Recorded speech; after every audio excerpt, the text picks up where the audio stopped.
Bigong makabalik muli sa Senado si re-electionist Senator Bong Revilla at ang sinisisi niya rito ang mga nagpakalat umano ng disinformasyon tungkol sa kanya nung nagdaang eleksyon. I'm sad dahil nabiktima tayo ng fake news at napaniwala nila yung ibang tao na gano'n nga yung totoo. Maraming mga kabataan na bumuboto, hindi nila alam kung ano yung mga nangyari in the past years. Kaya dapat ma-inform natin sila.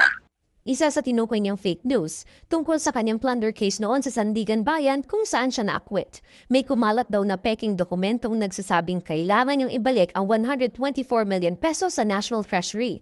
Sa mga social media post, nakalagay na hindi pa rin niya umano isosoli ang pera, bagay na hindi naman daw sinabi ng senador. Matatandang noong 2018, inakwit ng Sandigan Bayan si Revilla pero hinatulan namang guilty sina Janet Lim Napoles at ang aide ni Revilla na si Richard Cambe kaugnay ng pork barrel scam. Pero hindi malinaw kung sino ang dapat magsauli ng halagang 124 million pesos.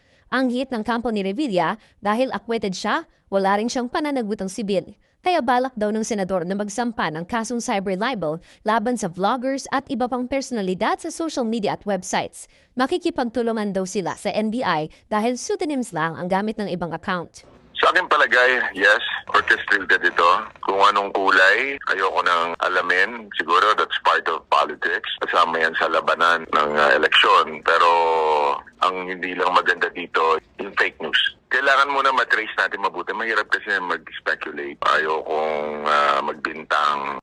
Nilinaw ng kampo ng senador na hindi raw ito gawa ng mga Duterte pero may binitawang pahaging ang kanyang abogado kung bakit malabang hinila pa ba si Revilla na minsan nag-rank 2 pa sa senatorial surveys. Hindi man binabanggit kung sino yung dapat na botohin, pero when you try to pull down somebody, meron siguradong aangat because sila ngayon yung maboboto.